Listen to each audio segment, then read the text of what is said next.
Mela, għal min ma jafnix, jiena Ġastin u bħalissa assistent ta' lettriċi fil-Dipartiment tal-Malti u nagħlem il-letteratura kif għal John Paul.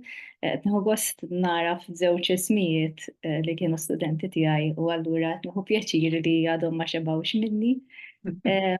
Imma qabel daw din ir-raba' sena tiegħi fil-fatt bħala assistent ta' lettriċi u qed nagħmel dottorat ukoll fil-letteratura mal-istess dipartiment. Għamilt 6 snin nallem f'żewġ skejjel tal-istat, dejjem għallimt sekondarja, l-kbar, ġifieri mhux fl-iskola medja, fl-iskola sekondarja, minn Form 3 jew Year 9 sa Form 5. L-ewwel 3 snin kont Santa Venera l-iskola tas-Subien, u mbagħad l-aħħar 3 snin biex ngħidlek kont l-iskola tal-Imrieħel Bniet u Subien imħaltin, l-istess kulleġġ Santa Teresa. Mela ħanaqsam l-screen magħkom. Għana friq ħataraw l-inbox għal ftit imma suppost mhux ħaddu.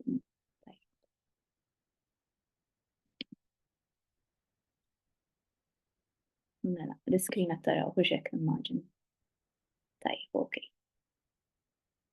Mela, kif qal John Paul se nifoka fuq daw it-tlet poeżiji li huma parti mis-silabu ta' ċess. Issa minkejja li kont għalliema fl-iskola sekondarja, is-silabu minn dak iż-żmien law inbidel, jiġifieri jekk jien naf ngħid ħanipprova ma nsemmix is-sillabu imma jekk ngħid xi ħmerja b'rabta mas-sillabu aħfruli u ġbduli l-attenzjoni. Imma daw it-tlet poeżiji insertajt 2 minnhom nafhom sew fis-sens li kont nagħlimhom għaliex waħdi konna nagħmluha kif uħud minnkom jafu mal-istudenti tat-tielet sena, dawk minnkom li għamlu fl-iskola tal-istat, u żagħżugħ ta' dejjem konna nagħmluha għall-low level fil-ġabra bejn ħaltejn. U l-oħra hija poeżija pjuttost popolari u xek ta' Dunkarm. Imma minkejja da kollu jienu nipprepara l-taħdita ukoll ġieli bdejt nara il-poeżiji bdejt nħares fihom kultant minn perspettiva mġedda. U dak kull punt le tal-poeżija illi dejjem taraf elementi li qabel ma tkunx intbaħt bihom jew inkella jkellmuk b'mod illi fi żmien li rajthom l-ewwel darba li rajthom tajt magħhom l-ewwel darba forsi ma kellmukx dak il-mod għax inti kont persuna oħra jew inkella ma kontx rajt l-affarijiet li rajt sissa. Jiġifieri dak illi se ngħid probabbilment huwa biss bħiel minn dak kollu li hemm xi tajt le għaliex il-poeżija tajba kif jgħidu ma nistgħux teżawrixxu kull m'hemm xi tgħid dwarha, imma se nipprova naqbad ma' ftit perspettivi tematiċi, ftit tekniki letterarji u lingwaġġ figurattiv li naf li mbagħad jekk tiddiskutuh mal-istudenti tagħkom probabbilment issibuh utli. M'għandix dubju imma li se jkollkom affarijiet oħra xi tgħidu fuq il-poeżiji u affarijiet li jiena jaf ma ntbaħħx bihom. Mela, l-ewwel poeżija hija għaliex qiegħed l-ilsien Malti.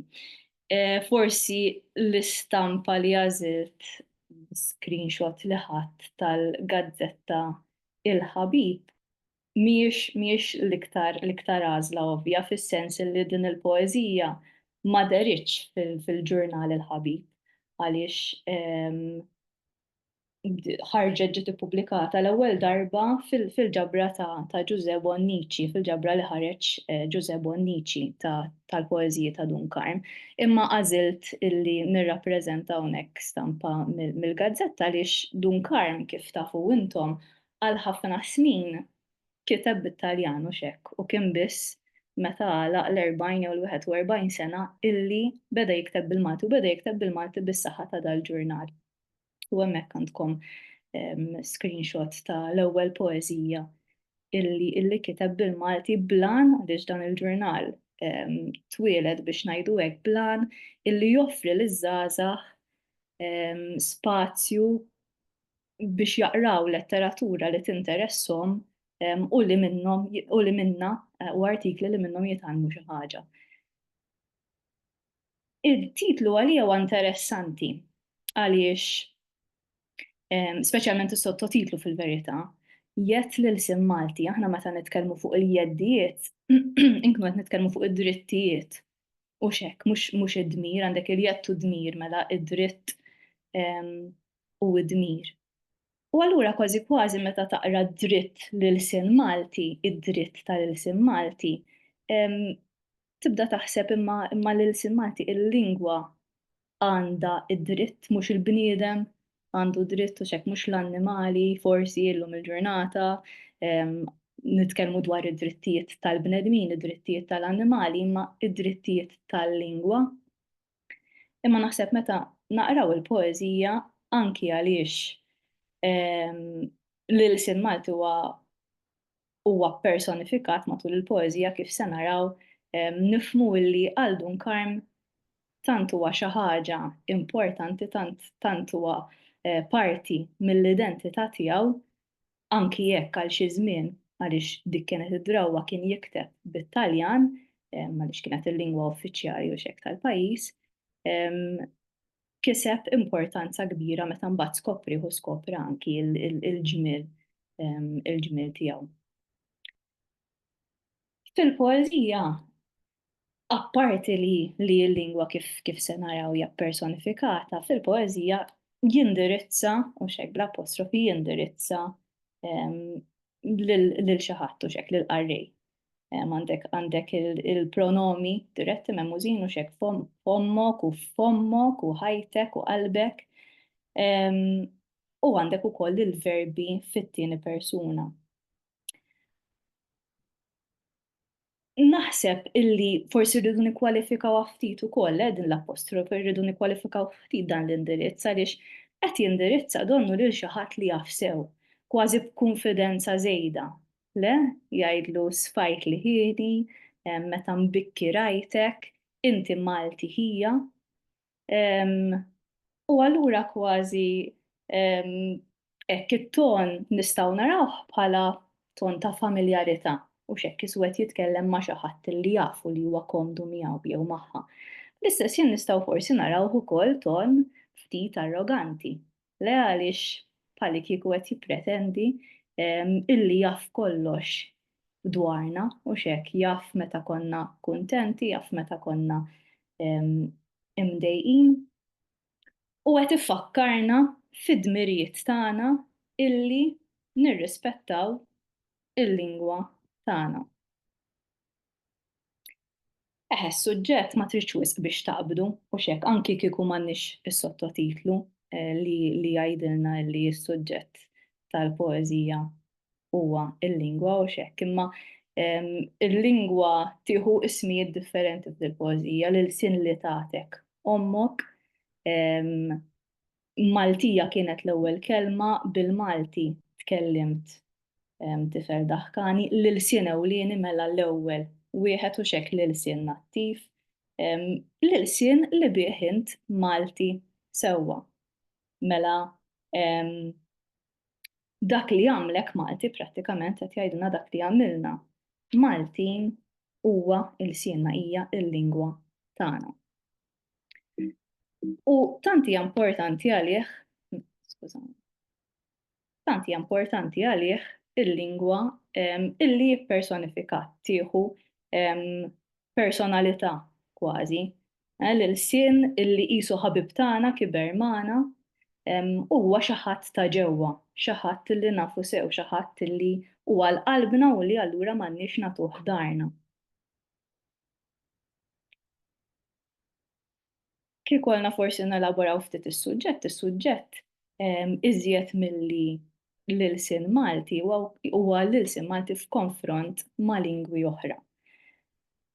U forsi iżjed mill-poeżiji l-oħrajn il-kuntest illi nebbaħ il-poeżija huwa importanti u xekk għaliex din il-poeżija li ġiet ippubblikata fit-tletinijiet fi żmien il-kwistjoni tal-lingwa fi żmien meta mbagħad il-Malti sar il-lingwa uffiċjali u nafu li nies bħal Dunkarm li warbu t-Taljan biex ngħidu hekk illi kienet il-lingwa tal-istituzzjonijiet biex jikbu bil-Malti kellhom ħabtu wiċċhom ma' ħafna kritika. U Dunkarm bħalli kieku fi protesta u xekk qed jgħid illi fil-waqt illi għandna nagħmlu l-aħjar użu mill-ilsna barranin m'għandniex nagħtu darna lill-lingwa tagħna.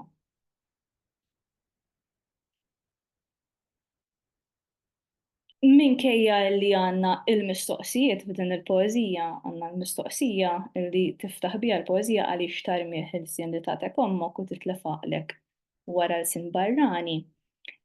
U mbagħad għandna mistoqsija oħra lejn l-aħħar tal-poeżija għaliex immella tiġħad Malti hija lil dan l-sien li bih int Malti sewa. Għandna żewġ mistoqsijiet. Imma dawn ma mistoqsijiet retoriċi u xekk mhumiex qegħdin jistennew tweġiba u l-appell emottiv mimli ħeġġa tal-poeta jew tal-persona jekk irridu fil-poeżija illi qed tħeġġeġ lill-qarrejja biex jużaw il-lingwa tagħhom. Hemmhekk għandna mmarkati bl-isfar għandna wkoll il-Polis in the Toe u l-anafora illi jinsistu xek juru ċerta ħeġġa għandek repetizzjoni li hija insistenza mimlija ħeġġa fuq il-momenti illi fihom inqedejna bil-sienna biex esprimejna ruħna.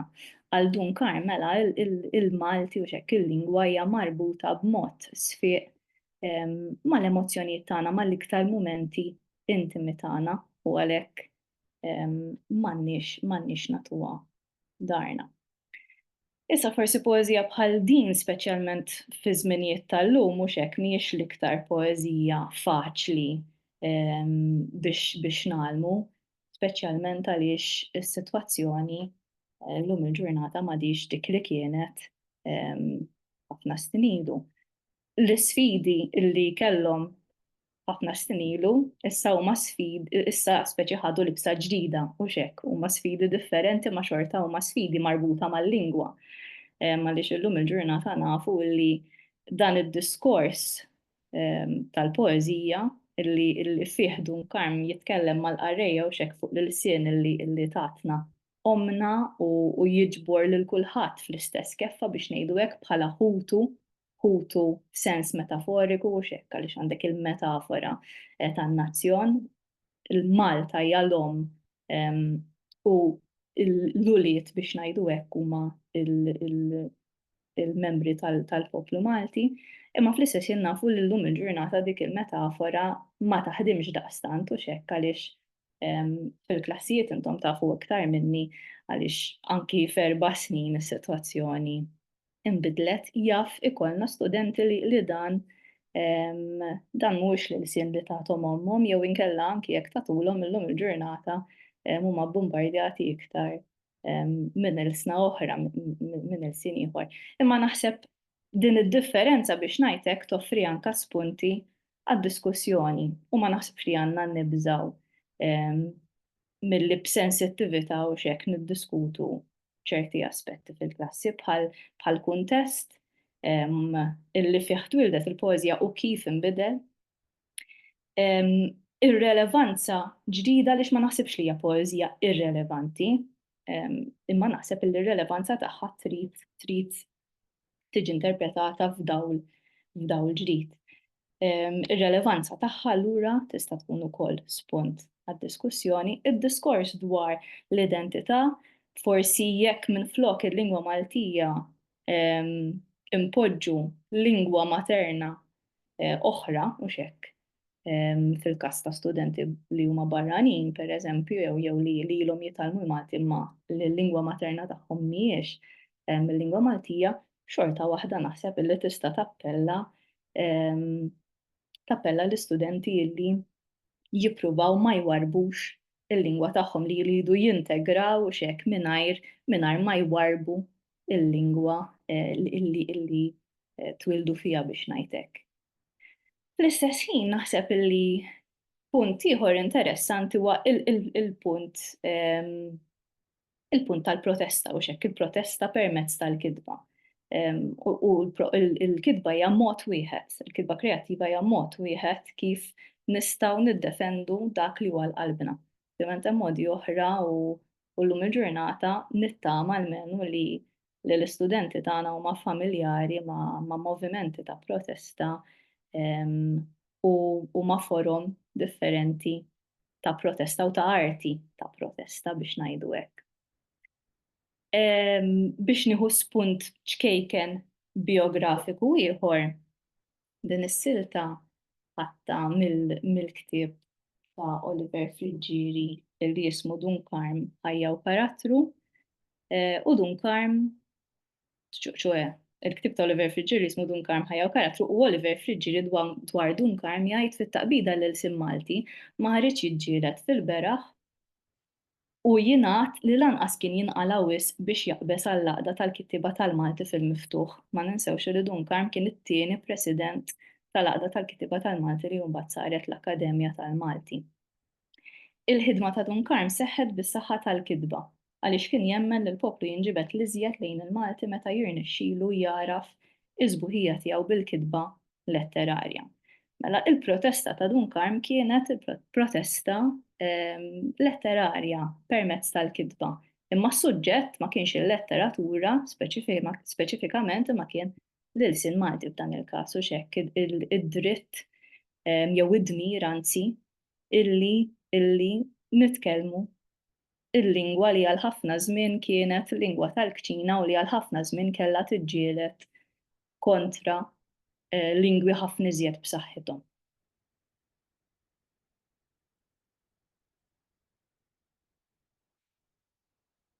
Tajjeb. Issa ngħaddu għat-tieni poeżija li hija l-poeżija waħdi jew ukoll detwa l-waħda u hekk fiha 12 strofa iva.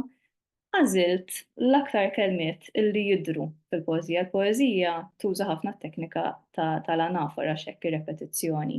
L-iktar kelmiet li huma ripetuti huma ftakart 4 darbiet, tidher 4 darbiet, tidher 4 darbiet oħra u dar illi tidher 6 darbiet. U allura forsi jekk il-kelma waħdi weħida għax tirrappreżenta u xek bħala kelma tirrappreżenta anki is-solitudni sa ċert punt anki jekk mhux bil-fors għaliex hawn min ma jħossux waħdu lanqas meta jkun waħdu. Imma minn daw il-tlet kelmiet kważi wkoll nistgħu naslu għat-tema ewlenija biex ngħidlek tal-poeżija u xek fis-solitudni jiftakar fit-tfulitu, fit-trobbija tiegħu f'ommu u fid-dar li trabba fiha. Il-poeżija ġiet ippubblikata meta kellu 43 sena jiġifieri kien adultu xek Dunkarm u ftit snin qabel madwar 5 snin qabel tilef lill-ommu allura forsi l-weġa biex ngħidu hekk illi ħallit warajha li Dunkarm ħass ħafna kienet għadha pjuttost friska. Biex nieħu spunt biografiku ieħor naf illi l-analiżi biografika biex ngħidlek forsi mhijiex mhux kulħadd jara r-relevanza fiha biex ngħidlek, imma naħseb meta qed nitkellmu fuq poeta nazzjonali u x'hekk fuq figura bħal Dunkarm u fuq poeżiji illi nafu fiċ-ċert li huma awtobiografiċi ma naħsibx li nagħmlu ħażin jekk insibu ftit konnessjonijiet bejn ħajtu biex ngħidu hekk u kitbietu, anki għaliex wara kollox il-poeżija hija l-arti tagħna u x'hekk tan-nies, u allura bil-fors li hemm xi ħaġa minnha fiha. Fitra lil Giuse Aquilina Dunkarm jikteb ftakart fit-tfuliti fis-7 snin li għaddejt fl-iskola tal-gvern ħaż-Żebbuġ. Xi żmien kien dak mulejja, tifel mibrum u tas-saħħa, imqareb bħal bosta tfal oħra. Imma qalbi tajba qatt ma kien jagħmel bija ħsieb, qatt ejja, qatt biża' ta' xejn. Binar ġiri u tiġrijiet, lob tal-boċċi u taż-żugraga, titjir tal-ħamiema, li bħal-Żebbuġ hija tajra tal-karti, u din kitibielu fil-parentesi lill-Aquilina x'Aquilina kien Awċi. Insib alla safar b'nadal tiġbid ta' siġar inżul fi bjar hawn fil-widien bil-lejl raqda waħda sa filgħodu. Min suġin ma dawn xogħol tal-iskola u ħafna għemil tajjeb taħt il-ħakma ħelwa iżda qawwija ta' ommi li jien dejjem ħabbejt.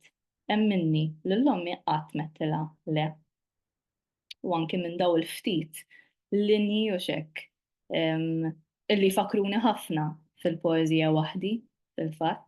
Hemm minn daw il-ftit linji wkoll nifmu illi iż-żmien ta' tfulija kien żmien speċjali ħafna għal Dunkarm, żmien illi anki jekk fil-verità ma kienx perfett għax ebda żmien mhu perfett u x'hekk, imma dan huwa żmien illi huwa qalbu ħafna jidealizzah u jiftakar fih b'nostalġija kbira. U din il-nostalġija hija riflessa fil-poezija ta' 12 strofa insomma. Jekk nieħdu sa din id-darba fil-poezija l-oħra dejjem kellna dejjem mbagħad l-istess tliet strofi għax kienet poezija qasira. U ħarist lejn it-tliet strofi lejn tekniki jew figuri tad-diskors f'dawk it-tliet strofi. Din id-darba se nimxu biċċa biċċa tajjeb jiġifieri tliet strofi li qed taraw bħalissa x'innaqleb l-istajd se jinbidlu ma' tliet strofi li jmiss u l-istess għall-aħħar poeżija. Fl-ewwel żewġ strofi ipoġġina fl-ambjent, idaħħalna fl-ambjent tat-tifkiriet biex ngħidu hekk, fl-ambjent romantiku tipiku u x'hekk, illi jistieden ir-riflessjoni, jistieden it-tifkiriet. Għandek is-superlattivi u x'hekk mill-isbaħ u mill-oħla juruk illi kienet lejla pjuttost mhux pjuttost, lejla sabiħa ħafna u l-baħar u l-qamar kienu f'armonija biex ngħidu hekk. U allura l-ambjent kien perfett biex dak li jkun jirrifletti. U l-armonija fl-ambjent għandna xi tagħha jew hija suġġerita wkoll u x'hekk mill-baħar li huwa personifikat, mill-baħar jitbewwes ma' xtajta. Mela m'hemmx vjolenza, m'hemmx konfront, m'hemmx ġlied bejn il-baħar u x-xatt. Il-baħar huwa kalm, donnu qed jitbewwes ma' xtajta, ħieni u ħiemet. Skużani.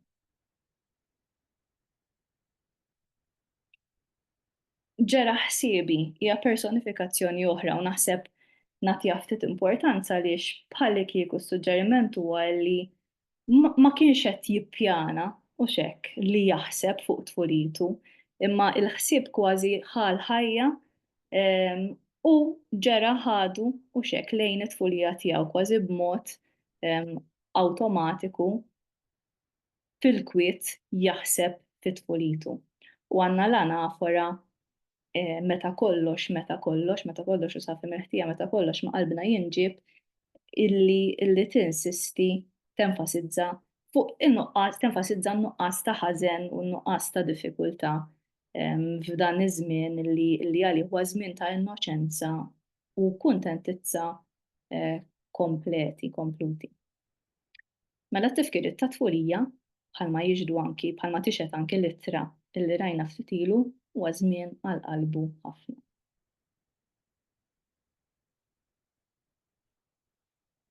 U t-tifkiriet kif għedna għaliex il-ħsieb ġera waħdu, it-tifkiriet ukoll donhom jieħdu l-ħajja. U fl-indirizz tiegħu din id-darba l-indirizz ivarja, mhux indirizz fiss.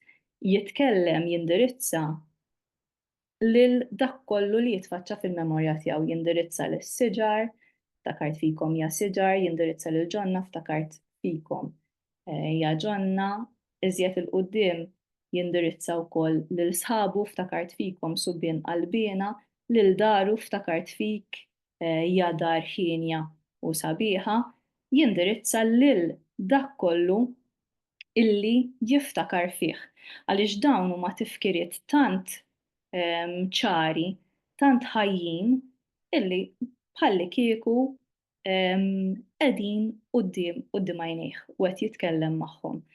U mhux biss qegħdin quddiem għajnejh imma qed jaħkmu l-sensi kollha biex ngħidlek għaliex mhux talli jiftakar talli jisma' leħnu stess meta kien ċkejken jisma' l-għanja tal-bilbla, jisma' l-għanja tal-bidwi. U allura daw it-tifkiriet huma animati, le mhumiex biss dera illi ftakar fiha ma huma wkoll ħoss.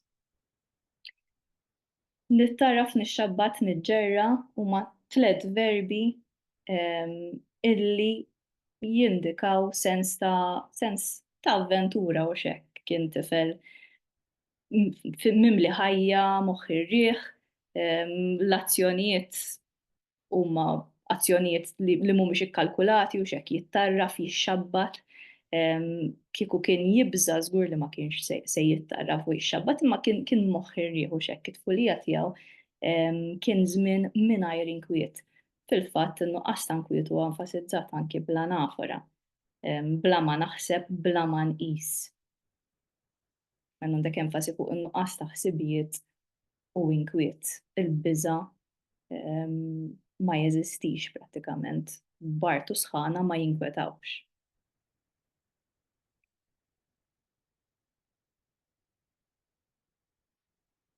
Ftakart fikom hija r-ritornell, mhux hekk ir-ritornell nostalġiku jekk irridu, jew ir-ritornell apostrofiku għaliex kull darba qed jindirizza lill-entità ġdida. U fl-istess ħin tagħtina l-impressjoni mhux vera li t-tifkiriet qed jakkumulaw waħda wara l-oħra. Mela din ma kienx tfulija biex ngħidu hekk li ma tantx kienet li ma kienet xejn speċjali għalih, le din kienet tfulija mimlija daqs bajda, mimlija iffullata, mimlija nies. U allura f'kuntrast mbagħad mas-solitudni tal-aħħar u xekk u l-mument li beda bih kważi tmissna iżjed, tolqotna iżjed. Għaliex din kienet tfulija li fiha kien imdawwar mhux biss bin-nies imma anki bin-natura li kważi tieħu l-ħajja wkoll. Għandek l-esklamazzjoni u xekk o xi żmien illi tikxef intensità emottiva, forsi nistgħu ngħidu li hija iperbolika, le iperbole din id-dikjarazzjoni jew xi żmien, imma naħseb li jekk ngħidu hekk inkunu qegħdin ninnegaw speċi l-awtentiċità u xekk tal-esperjenza. Imma rih verament kien żmien sabiħ. U allura naħseb illi hija frażi li tikxef kemm iqanqluh dawn it-tifkiriet.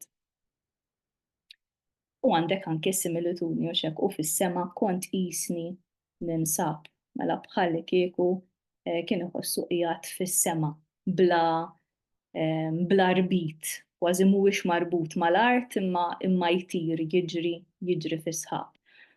U mhux talli hekk talli kien iħossu jaħkem is-sema, tant kien iħossu fil-kontroll jew tant ma kienx iħoss il-bżonn illi jkollu kontroll fuq ħajtu illi kien kważi jistħajlu jaħkem is-sema.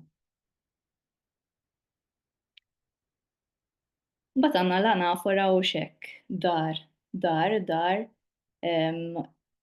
illi tenfasizza l-importanza, ċ-ċentralità illi għandha din id-dar fit-tifkiriet tiegħu, ma għaliex din mhijiex sempliċement dar, din hija dar u xekk id-dar illi fiha trabba ma l-iżjed nies li jħobb. Dar mimlija bl-imħabba u bil-ġieħ għandek is-sineddoka jew xekk għaliex id-dar tirrappreżenta lin-nies illi jgħixu fiha u lin-nies illi mlewlu ħajtu. Hija dar tal-imħabba miegħu wkoll dar il-ħidma tal-moħħ u tal-id. Mela għandek ħiel u xekk tad-dixxiplina u tas-sagrifiċċju fit-trobbija. Mela din kienet trobbija sabiħa mhux għax ma kienx fiha sagrifiċċju, mhux għax ma kienx fiha dixxiplina, imma x'kien fiha dawk ukoll apparti l-imħabba u l-ġid.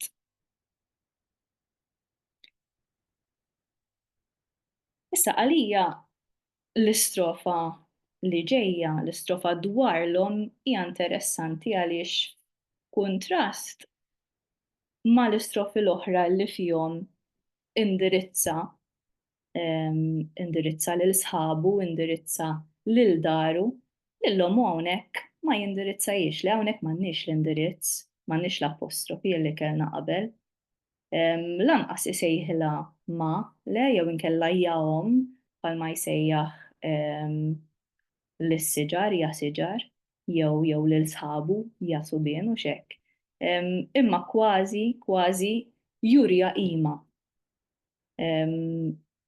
Ma jindirizzajx direttament, imma juri kważi kemm kien b'saħħtu l-impatt fuqha fil-fatt anki fl-ittra li qrajna u xek fil-bidu dwar tfulitu jgħid illi ommu kienet taħkem fuqu kważi.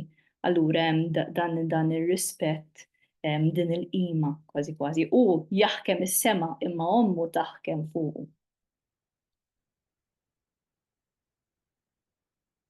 Umbagħad għandna ir-ritorn biex ngħidu hekk lejn il-preżent. Li moddi li ħal ħajja kważi li moddi li sar parti mill-preżent issa jerġa' jikseb id-distanza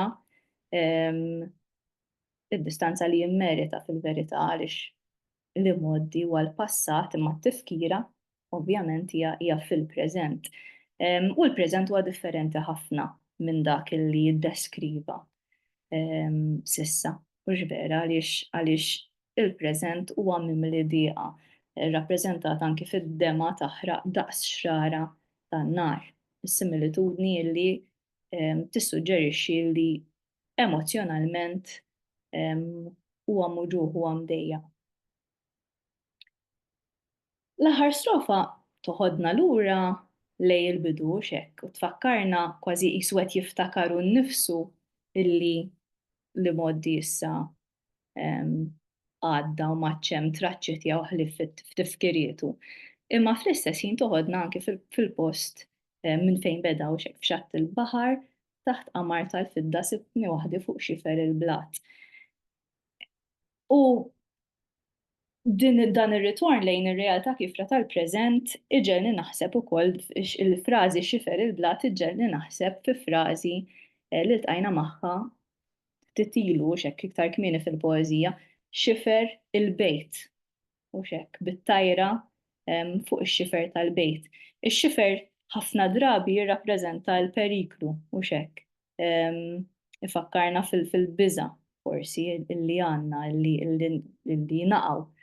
Imma fuq xifer il-bejt ma kienx qed jibża, le ma kienx hemm ħiel ta' biża, għaliex fit-tfulitu kien għadu ma jafx x'inhu il-biża. Imma din id-darba f'xifer il-blat bil-baħar taħtu anki jekk realistikament forsi mhuwiex fil-periklu imma s-solitudni tant tkiddu illi din id-darba x-xifer jirrappreżenta din ir-realtà kifra illi kollu jgħaddi minnha waħdu.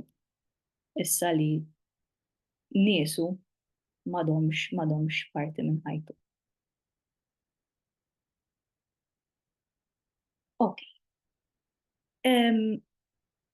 Waħdi l-poezija, waħdi tqarribna lejn Żagħżugħ ta' dejjem. Żagħżugħ ta' dejjem inkitbet qatt ta' snin wara waħdi kien iżjed matul biex ngħidu hekk kemm fl-età anki teknikament. Imma naħseb illi hemm ħafna elementi minn waħdi illi jfakruna u li jistiednu paragun biex ngħidu hekk ma' Żagħżugħ ta' dejjem. Għandek ġbija l-immaġni tal-baħar u xekk il-baħar kien il-baħar jitbewwes ma' xtajta u fuq in-naħa l-oħra il-mewġa fuq xtut it-taħbit tagħha, imma mhux dak il-vers biss, għażilt vers imma il-poeżija kollha kemm hija fuq il-baħar u xekk. Għandek it-tfulija fuq naħa waħda għandna ġara ħsiebi lejn tfuliti żmien ħelu tal-ħajja bla ħsieb, fuq in-naħa l-oħra nistħajjel għadhom fuq dawk ix-xmux li bisuni fit-tfulija mela l darb'oħra t-tfulija bħala perjodu importanti u perjodu li spiss jirrikorri lejh f'tifkirietu. Imbagħad hemm ukoll l-Anja li hija interessanti. L-Anja illi f'waħdi kienet l-Anja tal-Bilbla u l-Anja tal-Bidwi u f'żagħżugħ ta' dejjem hija l-Anja aktarx tal-baħar anki jekk forsi r-referenza l-Anja hija ftit ambigwa fl-aħħar strofa ta' żagħżugħ ta' dejjem u tħaxwex dik il-Anja li tallimta fil-bidu u qatt ma nsejta. Fuq l-Anja imma se nitkellmu dalwaqt. Il-punt huwa li anki jekk tiġu jekk l-istudenti jiġu għal komponiment illi fih jew għal kitba twila illi fih iridu jqablu iż-żewġ poeżiji jistgħu jqabluhom faċilment sa ċertu punt anki jekk hemm ħafna li huwa diverġenti biex ngħidu hekk hemm ħafna fejn ma jiltaqgħux, imma waħda kważi tippreparana għall-oħra.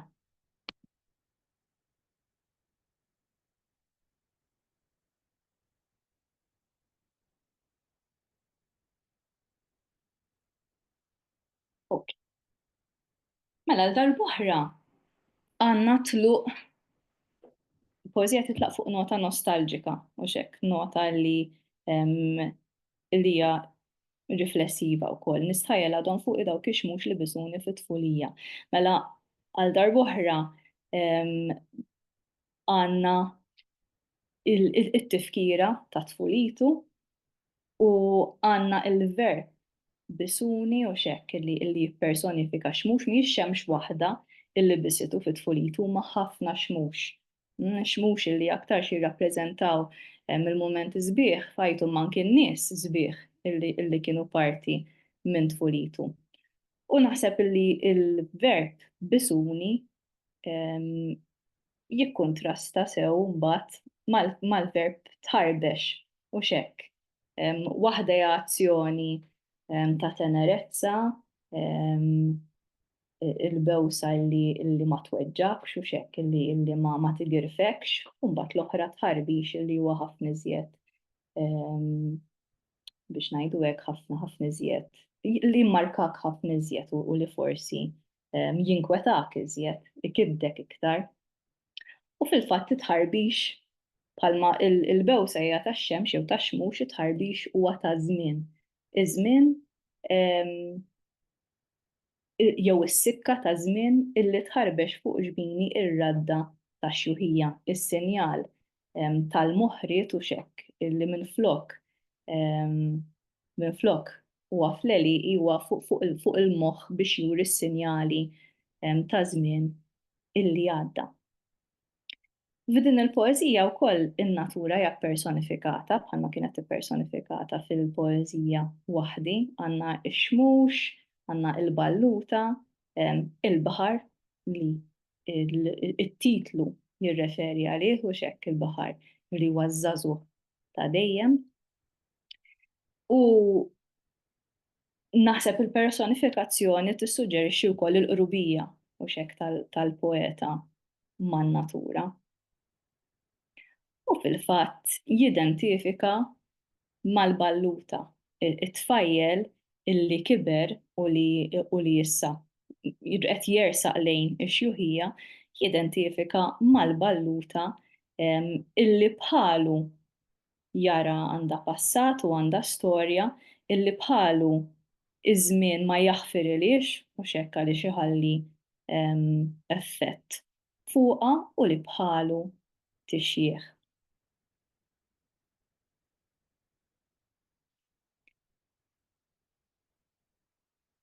Għandna metafora oħra sabiħa u xekk fejn jidħol iż-żmien illi huwa immaġinat ukoll bħala lodda li hija l-lima li tobrox. Mela iż-żmien għal Duncan huwa preokkupazzjoni ewlenija u xekk bħalma huwa ħafna minnha huwa żmien li huwa blaħniena għaliex jaħrat u jobrox għaliex iħalli s-sinjali tiegħu fuqna, jħalli l-effetti fuqna li kultant huma irreversibbli.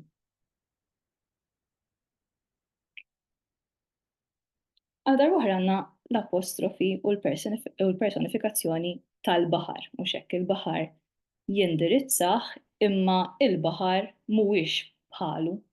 Jidentifika mal-balluta imma ma jidentifikax mal-baħar għax il-baħar huwa żagħżugħ ta' dejjem. Il-baħar ma jitrażżanx miż-żmien u x'hekk. U huwa dejjem attiv, iż-żmien ma jgħixx, huwa enerġetiku l-baħar ibati forsi minn burdati differenti kif juri fil-kumplament tal-poeżija, imma fl-istess ħin il-baħar ma jgħixx iktar ma jgħaddi żmien u ma jbattix. U daw iż-żewġ kelmiet dejjem u qatt u x'hekk juru l-assolut. Id-dejjem ta' snin, ċoe id-dejjem ta' iż-żożija tal-baħar li hija għal dejjem, iż-żmien illi qatt ma jħalli effett fuqu u kważi kważi dawn iż-żewġ kelmiet fl-assolut huma wkoll l-isfida tal-bniedem u xekk illi ma jistax jibqa' żagħżugħ għal dejjem u x-xjuħija dejjem se tħalli is-sinjali fuqu. U f'dik il-gradazzjoni ta' żmien illi għandna u xekk bil-mija bl-eluf u bl-10,000 il-bniedem aktarx jasal biss tal-ewwel waħda jekk hu fortunat, u xekk jew ma nafx jew sfortunat skont kif trid tara għaliex żgur li ma jistax jgħix l-eluf u l-10,000. Fl-erba' strofi ta' wara, fil-verità naħseb fis-sitt strofi ta' wara, għandna l-kuntrasti tal-baħar. Il-baħar illi mhux biss huwa differenti mill-bniedem għaliex iż-żmien ma jħallix effett fuqu jew għal Dunkarm huwa jirrappreżenta in-nuqqas ta' kontroll li għandu iż-żmien u x'hekk f'konflitt mal-kontroll li għandu fuq il-bniedem. Imma fl-istess ħin il-baħar li wkoll jgħaddi minn burdati differenti. Il-baħar illi daqskemm jista' jkun ħelu daqskemm nistgħu napprezzaw, daqskemm jista' joġobna, jista' ibeżżana. U allura sa ċertu punt minn barra li l-baħar joffrilna kontrast u xekk is-saħħa tal-baħar f'kuntrast mal-fraġilità tal-bniedem, il-baħar jirrappreżenta wkoll il-ħajja illi ġieli tippreżentalna mumenti sbieħ imma ġieli tippreżentalna mumenti ta' sfida u xekk dik il-kelma iżda li turi l-kuntrast bejn is-sabiħ tal-baħar, il-baħar illi huwa personifikat b'mod simili għal poeżija waħdi f'relazzjoni sabiħa mal-art u xekk bħal wieħed b'din is-similitudni hawnhekk bħal wieħed li ġarrab il-ħakma tal-imħabba int lill-art ħanina tħaddan u tbus u tkellem. Min-naħa l-oħra mbagħad il-baħar huwa wkoll il-biża' u l-biki meta huwa mqalleb u xekk mela burdati differenti. Il-poeta jinħab jew aħjar il-baħar jinħab u jinbagħat mal-poeta skont il-burdata tiegħu. Kif għedna l-baħar huwa wkoll metafora, jsiru wkoll metafora għall-ħajja bil-mumenti sbieħ u l-mumenti koroħ. Bl-imprevedibilità kollha tagħha għaliex ma tafx liema faċċata se turik. Hawnhekk għandna versi li alternaw, forsi t-tul tal-versi ma tantx semmejnihom imma fl-ewwel poeżija fjet lil Malti kellna l-vers endekasillabu l-vers tal-11 illi fil-mod kif inħarsu lejn il-letteratura ħafna drabi il-vers ta' 11 u xekk juri trattament serju tas-suġġett. Issa f'dan il-każ hawnhekk f'żagħżugħ ta' dejjem għandna versi li alternaw. Għandna l-vers settenarju il-qasir mal-vers itwal u endekasillabu. U kważi kważi allura ir-ritmu li jinħoloq anki forsi b'mod grafiku fuq il-paġna jirrifletti wkoll l-burdati differenti tal-baħar, il-baħar li ġieli ikun kalmu ġieli ikun qawwi Fl-istess ħin jirriflettu wkoll il-ħajja, le l-ħajja li daqqa tolina l fuq u daqqa sabbatna l-isfel. Naħseb illi apparti dan il-parallelizmu biex ngħidu hekk fl-istess ħin għandek il-kontrast bejn il-prevedibilità fl-iskema tal-versi u xekk għaliex dejjem l-istess, kważi b'mod regolari għandek wieħed qasir u wieħed twil, f'kuntrast mal-imprevedibilità tal-ħajja mbagħad. U xekk li qatt ma taf x'se toffrilek, qatt ma taf jekkux se tgħaddi minn esperjenza sabiħa jew inkella kera.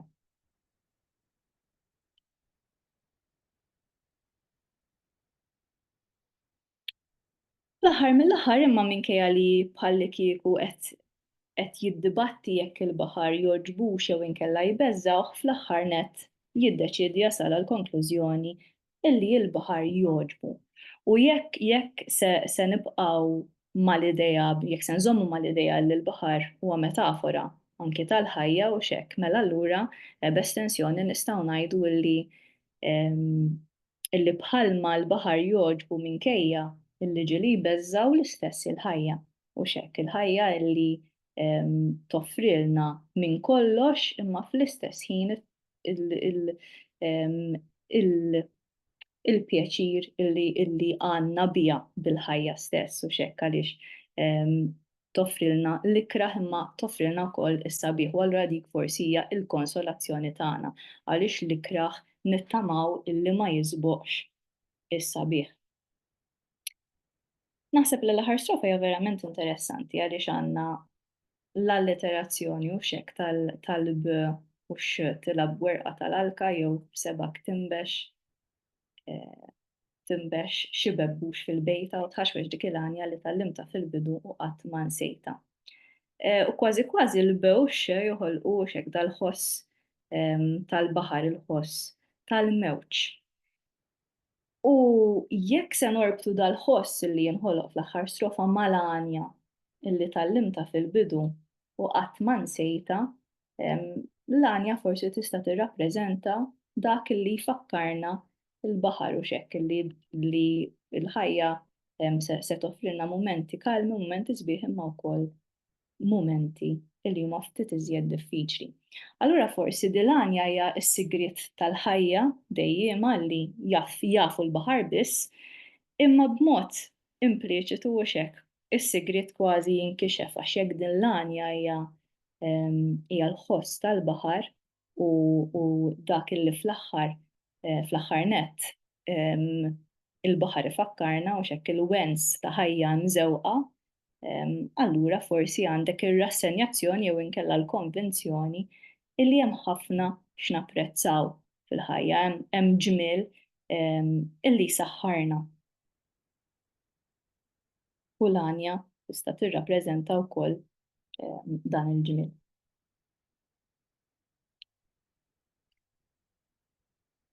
Okej, forsi jekk naqbdu dawn iż-żewġ poeżiji flimkien naħseb li hemm ħafna spunti għad-diskussjoni fil-klassi u x'hekk mal-istudenti tagħna għaliex għandek it-tifkiriet illi spiss joffru wens mis-solitudni, forsi din hija xi ħaġa li japprezzaw iktar ma jikbru ma żgur li b'mod indirett hija xi ħaġa li ltaqgħu magħha, forsi anke ma' nies li jafu. U d-dieqa fin-nostalġija u xekk il-nostalġija li ħafna drabi tirromantiċizza perjodu partikolari niftakru fih bħala żmien ħafna iktar perfett milli probabbilment kien u allura daqskemm iwensuna t-tifkiriet kultant iġibulna dieqa. Iż-żmien u xekk għaliex huwa preokkupazzjoni umana ewlenija il-poeta jinkwieta fuq iż-żmien milli huwa għaddej u li ma jistax jikkontrollah u xekk u li jibdel ħafna affarijiet u ma jista' jagħmel xejn biex iwaqfu.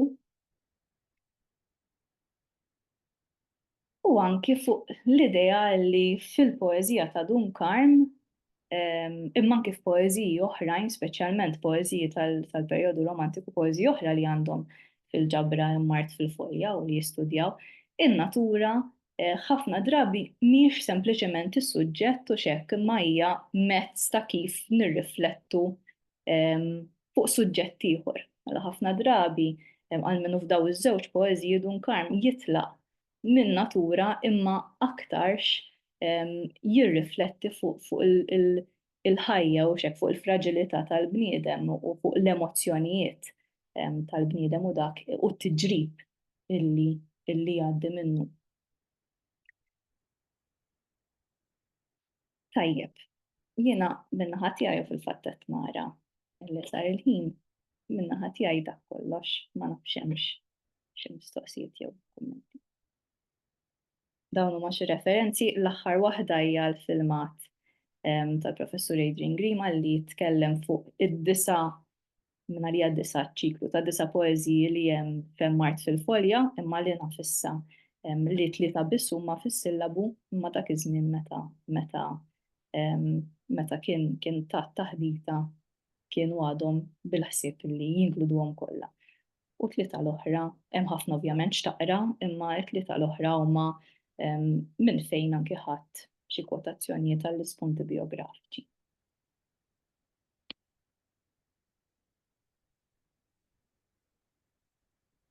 Grazzi ħafna Justin. Tismaw kemm tisimgħu taqra kemm taqra Dunkarm. Ngħid għalija jiena dejjem nibqa' nsibu frisk u jogħġobni ħafna ġifieri, mhux biss l-asla tal-kelma manka t-tematika. U l-universalità tal-lirika tiegħu wkoll. Hija poeżija li titratta problematika umana mhix sempliċement jekk ta' pereżempju l-ewwel waħda li hija iktar marbuta mal-identità tagħna bħala Maltin imma l-oħrajn ovvjament japplikaw għall-umanità kollha naħseb. Ma nafx jekk hawnx min jixtieq jgħaddi xi kumment jew xi mistoqsija, insomma, huma poeżiji li midħla tagħhom aħna suppost diġà, imma forsi anka xi punti li Ġastinu tixtiequ tikkumentaw dwaru. Jew li tridu żidu magħhom ukoll għax m'għandix dubju li hemm ħafna li ħallejt barra.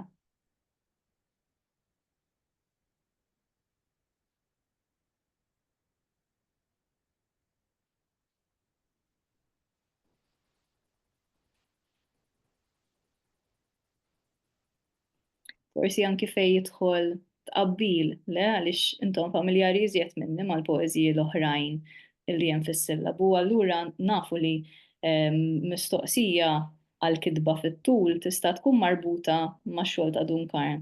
Imma tista' anki u xek tkun tkun titlob paragun forsi bejn xogħol ta' Dunkarm u xogħol ta' poeta differenti għalmenu hekk naħseb u xek tista' ssir bil-biċċa xogħol.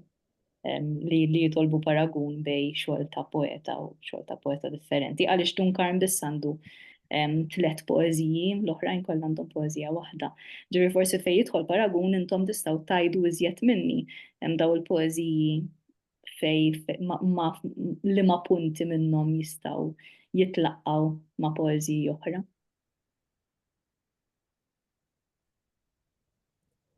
Jiena Dunkarm meta naħseb Dunkarm anke meta niġi biex nagħlmu.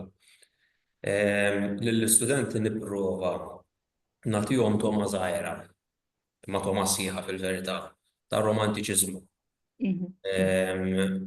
U anke fl-intervent tiegħek der ħafna ġifier dan. U nieħu pjaċir kif anke ir-romantiċiżmu f'Dunkarm huwa ċar ħafna. Jekk qed nitkellmu fuq in-natura, minn natura. Jekk qed nitkellmu fuq il-fatt li l-bniedem jiftakar fl-imoddi, hemm it-tfulija, il-mara, hemm il-figura tal-omm. Huma kollha ċari u anke hekk hemm l-istudenti mill-esperjenza tiegħi ta' għalliem inħoss li l-romantiċiżmu jifhmu ħafna grazzi għal Dunkarm. Għaliex huma hija tematika ovvja wkoll tidher ċara wara naqra mbuttatura min-naħa tal-għalliem ngħidlek. Diktejn dejjem mhux hekk.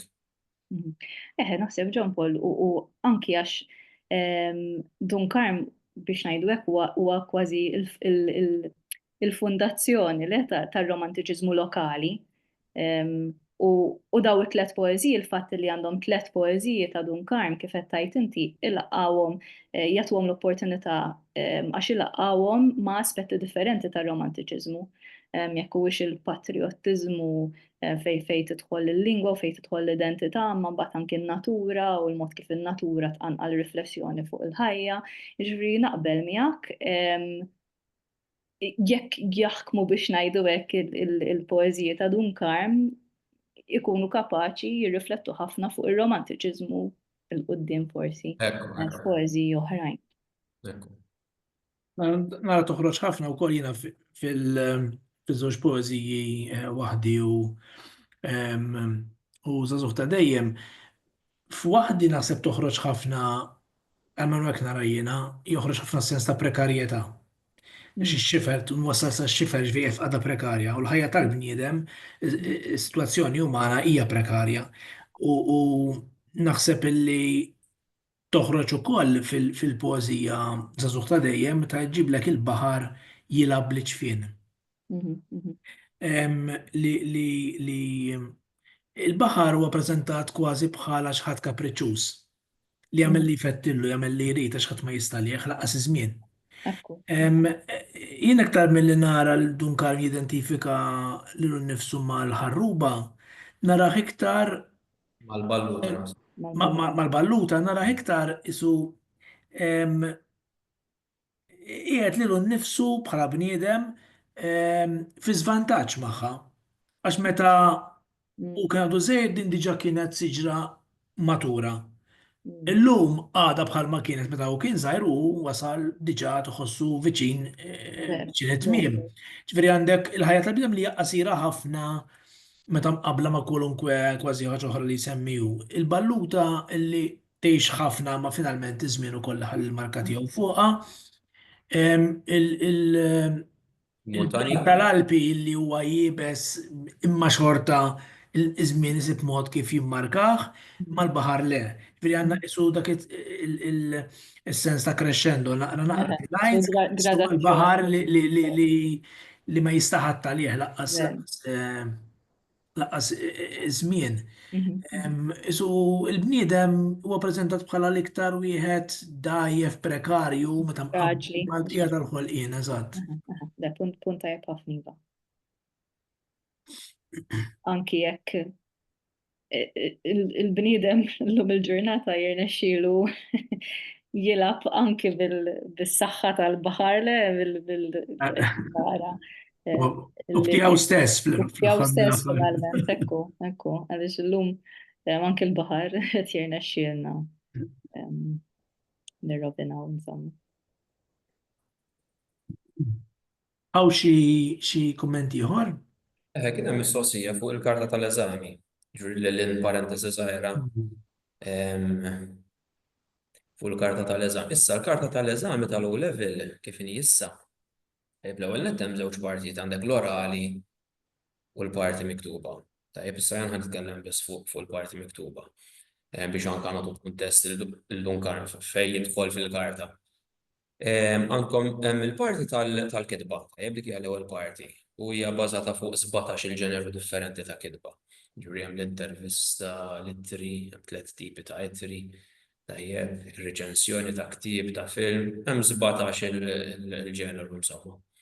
Mbagħad it-tieni parti hija bbażata fuq il-qari, bażikament hemm taħriġ il-fem, u jkun hemm mistoqsijiet ta' natura stilistiċi wkoll fiha, ġifieri. It-tielet parti hemm il-parti tal-metalingwa. Il-metalingwa hija magħmula bil-parti morfoloġika u l-parti semantika. Tajjeb, imbagħad l-aħħar parti li fiha 22 marka wkoll hija l-parti letterarja, hija maqsuma fi tnejn fejn hemmhekk hemm test mhux imħejjel ansi biex niftehmu li jista' jkun poeżija jew proża, u mbagħad hemm il-parti tal-komponiment letterarju. Issa Dunkarm jaqa' f'din il-parti għaliex huwa sin huwa xogħol li jidher f'ammart fil-folja u li jista' jintrabat kif anka wrid Justin jew ma' xogħlijiet stess ta' Dunkarm stess, tlieta hemm, tajjeb, jew nkella anke ma' xogħlijiet oħrajn li mhumiex Dunkarm. Jiġifieri hemm poeżiji ta' Rosar Briffa u poeżiji oħrajn insomma fl-antoloġija. Kif ukoll ma' novelli u anke minn siltiet ta' romanz. Ġifieri dawk l-erba' taqsimiet hija l-karta ta' għax kien hemm John Paul, listening, smih memx bħala parti mill-eżami jew Le, l-ismieħ jiġi trattat bħala assessjar kontinu. Tajjeb matul is-sena. Issa ovvjament smieħ fl-orali inti biex twieġeb trid tisma' wkoll jiġifieri b'xi mod. Hemm element ta' smieħ ukoll fl-orali, imma le bħala listening comprehension ħanejdu hekk bħala taħriġ mis-smieħ. Dak jiġi trattat matul is-sena, tajjeb, bħala SBA. Meta konti kienet lisqaw smih paper 1 u paper 2. Kien hemm l-oral ukoll. Fis-sillabu l-antik ismih kien parti mill-orali. Ġifieri, l-orali kien magħmul minn 3 komponenti fost l-oħrajn l-ismieħ. Immissa hija storja. Le, naf. Qed insaqsi għax meta kont l-affarijiet inbidlu minn meta kont jien għalissa. Fil-fatt laqqas kien hemm Dunkarm kull ma kien hemm poeżija waħda tiegħu. Issa hemm tlieta. Fis-sillabu l-antik kien hemm waħda, issa hemm tlieta. U meta tajt, meta lingwa xi tkun qed tajt eżatt? Barra l-grammatika. Il-metalingwa huwa komponiment li jinqasam f'ħafna qosma fil-lingwistika. Imma fil-każ tal-low level qegħdin nitkellmu fuq il-binja tal-kelma, il-morfoloġija ġifieri, u t-tifsira, s-semantika. Ġifieri dawk huma biss. Ġifieri s-sintassi m'hemmx pereżempju l-binja tas-sentenza. Jew il-fonoloġija, tajjeb il-mod ta' kif jinbena l-post. Ġifieri dawk huma oqsma differenti ta'. Ġifieri l-morfoloġija u semantika. Thank you. Ta' xejn. Tajjeb, jekk m'hemmx kummenti iżjed, naħseb nistgħu nikkonkludu hawnhekk. Fadlilna taħdita oħra, suppost nħabbruha dal-waqt. Se jkollna attività wkoll ix-xahar id-dieħel, attività informali, quiz insomma bi premijiet u hekk, għamilni is-sena l-oħra l-ewwel darba u dis-sena ma ħsibna nerġgħu nagħmluh. U mbagħad hekk Alla jrid wara s-sajf insomma. Nkunu nistgħu nerġgħu nibdew bit-taħdidiet. Din hija diġà r-raba' sensiela, ġifieri issa jenna għaddejjin mhux ħażin. U nittamaw li qegħdin iservu ta' ġid. Nirringrazzjawk ħafna Justin tal-li sibt il-ħin tipprepara u tingħaqad magħna hawnhekk. Naħseb illi minn semek saba' utli u ma jsibuha utli wkoll dawk illi qed irdu jsegwuha. U nawgurawlek anke fl-istudji tiegħek. U proset lilkom. Għandna mistoqsija żgħira mingħand Denis Camilleri, it-taħdidiet l-oħra hemm minnhom qegħdin fuq Malti.mt, jekk tidħlu Malti.mt ħassibu prattikament ħafna minnhom, però fadlilna oħrajn x'intellaw anke fil-paġna tal-Facebook tagħna. Għaqda għallima Malti. Ġifieri mill-ġimgħa d-dieħla suppost għandkom taraw taħdidiet ġodda li deru minn Ottubru li għadda law. Okay? Nirringrazzjawkom u nsellmulkom il-lejla tajba. Ciao, ciao, għalili. Ciao, ciao.